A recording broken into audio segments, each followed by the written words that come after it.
मनोज जी नीचे लोकसभा का चुनाव चल रहा है, क्या परिदृश्य दिख रहा है देवरिया लोकसभा क्षेत्र का, जी बताएं।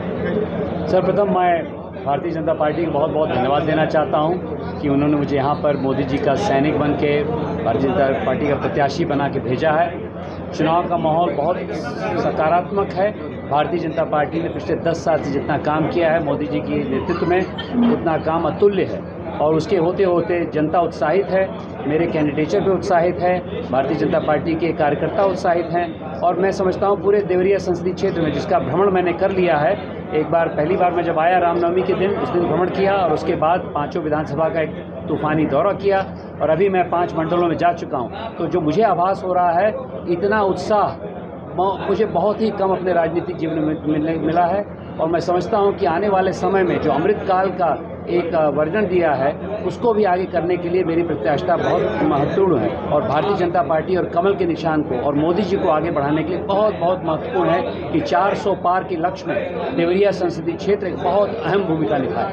एक नया देवरिया बनाने का आपका सपना है, उसको कैसे पूरा करें? देखिए, नया देवरिया आदरणीय प्रधानमंत्री मोदी जी यहाँ पर प्रदेश में योगी जी के नेतृत्व से प्रभावित है।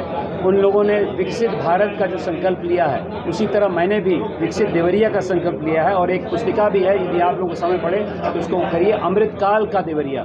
उसमें अगले 25 साल का जो संरचना आदरणीय प्रधानमंत्री मोदी जी ने पूरे देश को दी है, उसी प्रकार उससे 5 साल की संरचना हम लोगों ने बनाई है कि 5 साल में कैसे हम लोग उसका एक बहुत बड़ी भूमिका, एक नींव रखें ताकि उसके ऊपर एक सशक्त इमारत बना सकें। उसके लिए 2-3 बिंदु बनाना चाहता हूँ। एक तो ये है कि जो सेवाएं सरकार की सब तक पहुंच रही हैं, जो विकसित भारत कार्यक्रम में मोदी जी की गारंटी है, वो तो सर्वप्रथम है। उसी के साथ साथ मैंने व्यक्तिगत रूप से प्रधानमंत्री जी ने, योगी जी ने रोजगार पे बहुत काम किया है, जो काम और भी आगे चलना है। तीसरा, जो सबके साथ सबके प्रयास की भावना में लेके आया हूँ, गणतांत्रिक ऊर्जा को जगाने की बात मैं कर रहा हूँ। वोट तो एक शुरुआत है, उसके बाद हमारे 18.6 लाख वोटर्स मेरे साथ मिलजुल के, सांसद विधायकों के साथ मिलजुल के आगे चलें, यह भी उनकी कल्पना है। महिलाओं को आगे ले जाना है, महिला प्रधान हम लोग विकास की बात कर रहे हैं। युवाओं को युवा शक्ति आगे ले जानी है। हमारे ग्रामीण अंचल में हमारे अन्नदाता बंधु हैं, उनको आगे ले जाना है। गरीब लोगों को आगे ले जाना है। तो ज्ञान की परिभाषा आदरणीय मोदी जी ने दी है,